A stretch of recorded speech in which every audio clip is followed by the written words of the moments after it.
My name's Ellen and I am a German and French student at the University of Cambridge. So Ab Initio German essentially is just the beginner's German course, so you learn German from scratch.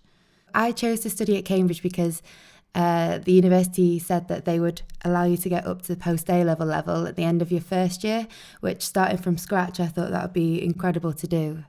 I hadn't had the chance to study any other language before coming to university apart from French, and I was really keen to pick up another one. And my dad had just started German classes at my college, adult evening classes. So I did a couple of those and was really, really keen then to carry that on at university. So the most daunting aspect of the beginner's course, I'd say, is the idea that by the end of the year, you have to be able to, say, be a post-A-level level of German, but it really just comes gradually. And so that thought does get less daunting very quickly. I think the questions that I had was how much was I required to work and how much would the workload be, because I think that's what most students worry about with the idea of Cambridge, that they're going to just be overworked all the time, and it's really not the case. It's really not, because everyone's in the same boat. For me, I was quite surprised by the amount of essays we did have to write, and having to do one every other week was quite daunting, especially having not done any essay-based A-levels.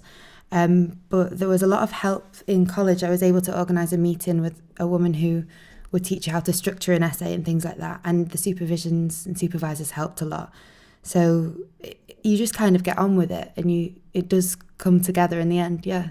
Just for the beginner's German, I really found that the speaking classes the most challenging aspect, because for the first few you can't actually string a sentence together, so that was quite daunting. But because you do already know your class quite well, because you're seeing them so often, for learning German from scratch, I would write down all the new vocab that I heard in class, because I find it really easy to remember them when I've written it down. There's also great websites online called Memrise and Quizlet, which you can just add to throughout the year, which was what we actually did in our class. Because you do see your class so often and you are so close, we then had group Quizlets and group Memrise setups on the website where we'd add in our own vocabulary and maybe our own essays. So we were all kind of supporting each other throughout the course, and we'd actually do stuff outside the course, German formal dinners and stuff like that. So it was really comforting.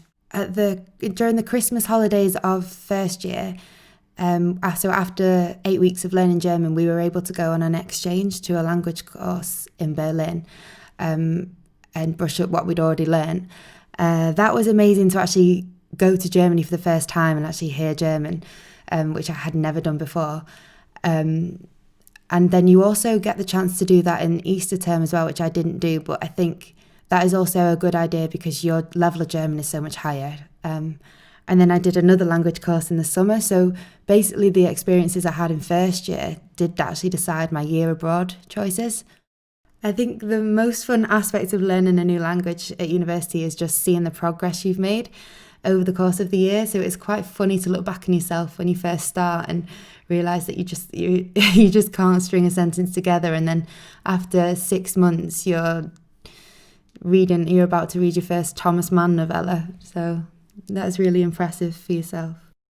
So in second year, you then go into a course that is quite wide-ranging. So you can you can do literature, thought, and history, and see which works best for you. And you do different mediums as well, so books, film, things like that.